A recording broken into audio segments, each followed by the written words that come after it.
नमस्कार दोस्तों, मेरा नाम आकाश है और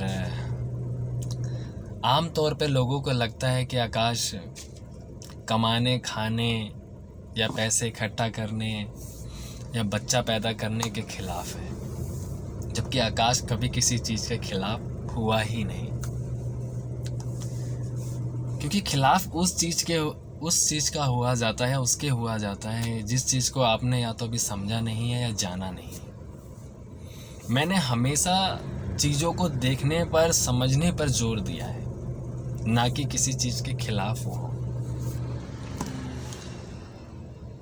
मैं अक्सर आसपास जो भी लोगों को मैं बात करता हुआ देखता हूँ या बोलता हुआ या सुनता हुआ देखता हूँ, और वो उन्होंने अपने जीवन पर उसे लागू भी कर लिया है, और जीवन बढ़ने की बजाय जीवन में और दुख, दर्द, पीड़ा, ये सब चीज़ें और बढ़ती जा रही हैं। रोग और भोग जीवन में बढ़ते जा रहे हैं। और जब मैं उन्हें कहता हूँ कि ये आपका जीवन जीने का गलत तरीका है, आप यहाँ गलतियाँ कर रहे हैं, आप यहाँ भूल कर रहे हैं, तो उन्हें लगता है कि मैं इन सब चीज़ों के कमाना, खाना, पैसा इकट्ठा करना या बच्चे पैदा, जो भी भौतिक चीज़ें हैं, उनके खिलाफ हूँ। मैं खिलाफ नहीं हूँ, मैं बस चीज़ों को ध्यान से समझने की और जानने की बात कर रहा हूँ। वरना अगर हम नहीं समझेंगे चीज़ों को तो हम होड़ में लग जाएंगे। होड़ में लगने का मतलब है हम नोचने पे, मारने पर, मारा पीटी पर, इन सब चीज़ों पे उतारू हो जाएंगे, और हो ही रखें, क्योंकि हम समझ नहीं पा रहे और होड़ में लगा हुआ है हर इंसान। जैसे कुछ बातें हैं कॉमन, जनरल सी बातें जो मैं आसपास सुनने को मिलती हैं मेरे को, जैसे कि ज़माना बहुत ख़राब है, आजकल किसी पे भरोसा नहीं किया जा सकता, दुनिया मतलब की है, सब कुछ भ्रम है, मोह माया है, सब माया जाल है, कुछ भी साथ नहीं जाएगा, इस सब कोई सगा नहीं है, वगैरह वगैरह जैसी बातें। जब मैं ऐसी बातें सुनता हूँ तो सच में मुझे वाकई में बड़ा चौंक जाता हूँ ये सब बातें की, और बहुत बड़े स्तर पर हैं ये। कोई छोटे मोटे स्तर पर अगर चीज़ें होती तो ठीक है, लेकिन बहुत बड़े स्तर पर फैली हुई हैं। और ये, जबकि ये ऐसी बातें सिर्फ वही लोग करते हैं जिन्होंने जीवन को या तो अभी देखा नहीं ठीक से, उन्होंने जाना नहीं है और समझा नहीं है। बस ऐसे ही जीवन चल गया, अपने आप से चल रहा है जैसे चल रहा है, और अंत में फिर जब एक समय ऐसा आता है जब आदमी हार जाता है हर चीज़ से, तो फिर वो ये कह ले, तो फिर वो एक और झूठी बात का सहारा ले लेता है, क्या, मेरी तो बीत गई है, हमारी तो बीत गई है, अपना देखो। जब आप जान रहे हैं कि इन सब बातों से मेरा कोई भी लाभ नहीं हो रहा है, मेरे जीवन में कोई भी विकास नहीं हो रहा है, तो फिर क्यों आप अपनी आने वाली पीढ़ी को, या जो अभी जिनका जीवन शुरू हो रहा है, उनको भी ऐसी शिक्षा क्यों दे रहे हैं? आप उन्हें ये मत बोलिए हमारी बीत गई, तुम अपना देखो, कोई साथ नहीं देगा, सब मोह माया है, कोई साथ नहीं चाहेगा, सब भ्रम है, सब दुनिया मोह जाल है। ये सब शिक्षा मत दीजिए, क्योंकि इन शिक्षाओं से आपका भी कुछ नहीं हुआ है। आप आने वाली जनरेशन को या तो आप कुछ अलग, जो वास्तव में जो बात है, जो हर चीज़ के भीतर छुपी, अगर आप उसका ज्ञान नहीं दे सकते या उसको नहीं समझा सकते, तो आप चुप हो जाइए और उन्हें कहिए आप अपना जीवन जैसे आपको ठीक लगता है आप स्वयं खोजिए और स्वयं पार होइए। तो उसी चीज़ के ऊपर कविता लिखी थी। जो इस बार की कविता है वो मैंने मध्य मार्ग, इसका जो टाइटल शीर्षक दिया है। मध्य मार्ग को समझने के लिए मैंने गौतम बुद्ध जी का सहारा लिया। गौतम बुद्ध जिन्होंने मध्य मार्ग पर बहुत जोर दिया है। मध्य मार्ग का हमेशा सभी को उन्होंने कहा मध्य मार्ग में आइए। मध्य मार्ग को मैं अगर सरल शब्द में समझाना चाहूँ तो मध्य मार्ग हमारी सुषमा नाड़ी को कहा जाता है, या रीढ़ की हड्डी को भी कहा जाता है, या और सरल कर दूं तो सुषमा नाड़ी का मतलब है जहाँ सारी चीज़ें एक हो जाती हैं, जहाँ सब कुछ एक हो जाता है, अब कुछ नहीं बचा, बस एक, उसको मध्य मार्ग कहा गया है। अगर हमारे जीवन में दुख, दर्द या चिंता, भय, ये सब चीज़ें जिंदा है, रोग या भोग अभी भी जिंदा है, तो जाहिर सी बात है आप सुषमा नाड़ी में नहीं, आप मध्य मार्ग में नहीं, आप दाएं बाएं कहीं ना कहीं भटक रहे हैं। तो उनको बोला जाता है कि आप मध्य मार्ग में आइए, यानी आप सुषमा नाड़ी में आइए। तो उसी चीज़ के ऊपर मैंने कविता लिखी थी कि जो लोग भी ऐसा मानते हैं कि जीवन में सब कुछ झूठा है, सब कुछ भ्रम है, तो कुछ छोटे छोटे टेस्ट हैं जो मैं उनको कहना चाहूँगा आप करिए। आप उगते हुए सूरज को देखिए, आपको क्या लगता है वो उगता हुआ सूरज जो रोशनी आपके शरीर पर, आपके चेहरे पर पड़ रही है, क्या वो झूठी है?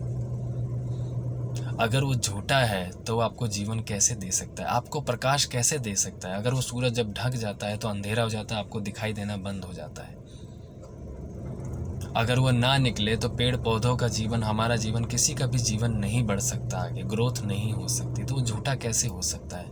आप जो पानी पी रहे हैं, आप उसे थोड़ी देर रख कर सोच कर देखिए कि ये पानी झूठा है। अगर ये पानी झूठा होता, इसमें जीवन नहीं होता, तो ये पानी आपको जीवन कैसे दे सकता है? सबसे अच्छा आप करके देखिए, अभी जो आप कर सकते हैं, आप जो सांसें ले रहे हैं, जो आपको दिख नहीं रही है जो हवा, अगर आपको लगता है हवा झूठी है तो आप 1 मिनट के लिए अपनी नाक बंद कर लीजिए, सांसें मत लीजिए, तो आपको समझ में आ जाएगा अपने आप ही कि कुछ भी झूठा नहीं है इस सृष्टि में। कोई भी चीज़ झूठी नहीं है और हर एक चीज़ संतुलन में ही है। आप संतुलन में नहीं है, इसलिए आपको हर एक चीज़ अटपटी नज़र आ रही है, क्योंकि आप मध्य में नहीं है। दूसरी चीज़ के ऊपर कविता लिखी थी, शुरू करूँगा कि आँख से अंधे आदमी को रास्ता दिखाया जा सकता है, आँख से अंधे आदमी को रास्ता दिखाया जा सकता है, लेकिन मन और बुद्धि से अंधे इंसान को कौन राह दिखाए? और जिसकी बुद्धि विनाश काल विपरीत हो, और जिसकी बुद्धि विनाश काल विपरीत हो, उसे कौन समझाए?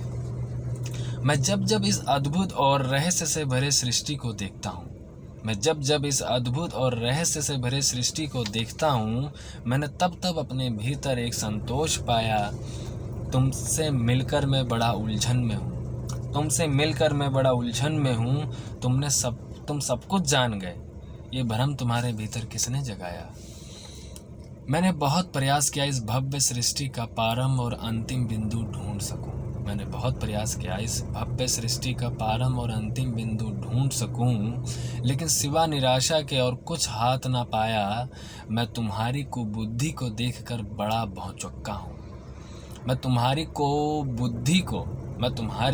कुबुद्धि को देखकर बड़ा भौचक्का हूँ। तुमने बड़ा छोटा पाप पुण्य धर्म कर्म, तुमने बड़ा छोटा अच्छा बुरा पाप पुण्य आदि विचारधारा बनाकर पूरी दुनिया को बांट रखा है। मुझे ज़रा समझाओगे, तुमने कौन से गणित से ये सब हिसाब लगाया? कभी ध्यान दो राह में पड़े कंकड़ पत्थर को, कभी ध्यान दो राह में पड़े कंकड़ पत्थर को, कभी ध्यान दो पेड़ों की पत्ती पर, कभी ध्यान दो उड़ते पक्षी पर।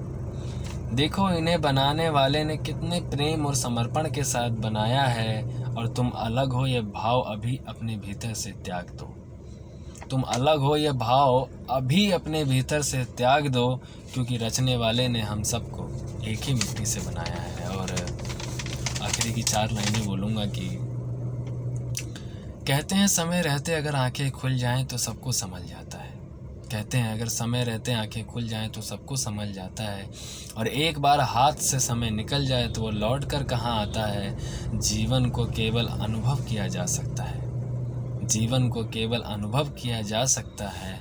ज़्यादा बुद्धि लड़ाने से तो सब कुछ उल्टा नज़र आता है, ज़्यादा बुद्धि लड़ाने से सब कुछ उल्टा नज़र आता है। और जाते जाते मैं एक ही बात कहूँगा कि